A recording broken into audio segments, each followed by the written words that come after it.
Tony Bellew versus Ilunga Makabu is on this weekend. Yeah, good fight for the cruiserweight division. Gets a new sort of challenger or champion, whichever you want to call it. As far as I know, the winner of this will face Grigory Zod, as he is the champion in recess, and the winner of that will face Maris Bridis, who is a Latvian wrecking ball. The way it looks, he's beat Duradola and he's beat Manuel Char up at heavyweight. He looks really devastating. So yeah, a couple of hard fights for the winner, whoever it may be. Makabu obviously pushed himself in to the mandatory spot to face Zod before Zod was forced to vacate due to injury. And Makabu looks like a devastating puncher. He looks really good, really solid. Very stocky. Not tall for cruiserweight, but very stocky.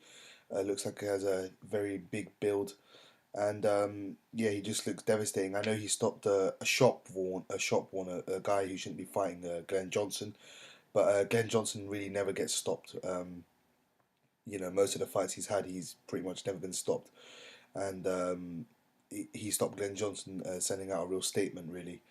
As I said, I know Glenn Johnson was way past the sell-by date, but stopping him is a big feat. It must be said. He beat Tabiso Machunu. I think that's how you say it. The South African, and he was a pretty slick, pretty awkward cruiserweight contender, and he beat him in 11, KO'd him, and yeah. As I said, Makabu looks like a real player in the cruiserweight division with his power, and let's see if his power is for real. I'm very interested to see if it may be another Ismael Barroso. Don't get me wrong, Ismael Barroso had power as well, and I think Makabu does have big time power, but how they use, how they're able to use that power. Is he gonna punch himself out, or is he gonna systematically try and break Belly down?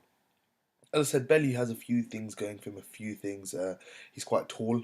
For me, I think he comes in too heavy at cruiserweight. I've said it in BG's podcast and to many other people offline and online. I've said that I think Tony Belly should be fighting at about 190. He should come in quite light, maybe even 185 if he can get himself down somewhere in between that region, and then you could get some really good results. I think, especially with the people at cruiserweight, the killers at cruiserweight. There's a lot. If you look at the guys in the top 10, top 15, there's a lot. Breedis, um, Glowacki, Usyk, Lebedev, who just become unified champion. There's so many guys there. Huck's still there. Makabu's probably still there. Grigory Zod is still there. There's a lot of fighters. Murat Gassiev, Chakiev's still there. Kudrashov. There's a lot of people. No matter what you think of them, there's a lot of contenders there, and it doesn't bode well for Tony Belly if he's coming in really heavy at 200 pounds. He's defensively inept as well at times. Some of that. I was watching one of the Sky Sports highlight reel knockouts of Tony Bellew, and it seems to me that he has a great left hook. To be fair, a really good left hook, and he utilizes it well. But when he throws it, his right hand's pretty low. It's about here, and he's getting tagged on the chin, and yeah, it doesn't bode well for the guys up at cruiserweight. Maybe at light heavyweight you can get away with it as well. If there's not the strongest of punches. But at cruiserweight, you can't get away from it. The guys at cruiserweight are essentially boiling down from 220, 230 possibly. Whereas he's probably a natural cruiserweight in frame, in terms of his walking weight. But for me, his optimum fighting weight is not at 200 pounds. It's slightly lower, 185, 190, I'd say. 175 to 200 pounds is a large jump. So I think even if he did come in light, it wouldn't be the biggest of problems. But we'll see come the weigh-in. I think tomorrow, most likely. I think I'm not sure how it is for a Sunday card, but normally they do the weigh-ins on a Friday. So yeah, I'll be interested to see that. Uh, Sorry, I will do a post-fight video on it, but pre-fight, obviously, prediction. I've actually changed my mind once or twice on it. Not all the time, but I've changed it once or twice. I'm gonna go with my gut instinct and go Makabu by stoppage.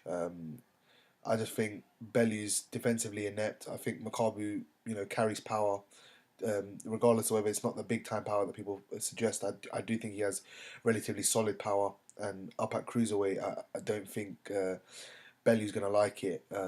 Especially, he's got knocked down a few times at light heavyweight. I know he's draining himself, but he got knocked down by relatively light punches, and guys who don't really knock people out, they tend to go to the thing, to the scorecards, and it does worry me a little bit, especially with the left hook situation. I know Bellew has decent-ish sort of power, um, but every time he's throwing, he looks defensively open, wild. Um, Not as bad as someone like a Joseph Parker. I'll relate it to something that was recent, but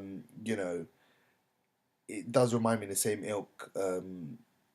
That when they throw, they're very much open in that specific part of their game. When they throw, they're very much open and open to um, open to counter punches. But yeah, I'm gonna go with Makabe by stoppage, and not it won't be popular with some people. Some people want to see Tony Bellew get knocked out actually. So yeah, it'll be a good card, I think. Or at least it'll be a load of local guys, and there'll be some good support for the guys. I think Stephen Smith is facing Daniel Brizuela. Brizuela, we know, fought Tommy Cole, had a really good fight against Tommy Cole. Brutally stopped by Luke Campbell as well. Lost both. So Brizuela probably better suited to super featherweight. I still think Stephen Smith's really small for super featherweight myself, but I expect him to get the stoppage probably there. Mid to late rounds. Callum Smith, I don't actually know who he's fighting, but I expect Callum Smith to pick up another win, routine win, in the build up to his WBC world title fight at 168. Um, Paul Smith, I expect another blowout from him. Whoever he's facing, they haven't put the. I've been searching, all afternoon for the fight card. I can't find it anywhere. So if anyone can link me that, I'd really appreciate it. Also, I think David Price is on the card actually as well. David Price, expecting he's facing Yakov Gospic. Expect him to get a routine blowout as well. Yeah, I'm more interested in the main event. That'll probably be the key fight for me, and it'll be really interesting to watch. I'll be certainly tuning in after I get back from work on the Sunday, and yeah, I hope to see a really good fight. Guys, let me know your thoughts on the card in general. If I missed out anyone, I do apologize, and please do let me know if anyone can find a link for the full fight card. I'd really appreciate it. If you enjoyed the video, please give the thumbs up. Uh, yeah, subscribe and share so it gets out to a larger boxing audience. Keep helping the channel grow. We're growing, steady subscribers. Every other day we're getting two or three. So shout out to the people who subscribe and enjoy the content. Really appreciate the support as always. All the comments, all the likes, everything. Let's push the channel in the right direction. Yeah, speak to you guys soon. Cover these fights all in post fight videos. And yeah, speak to you guys soon. Peace.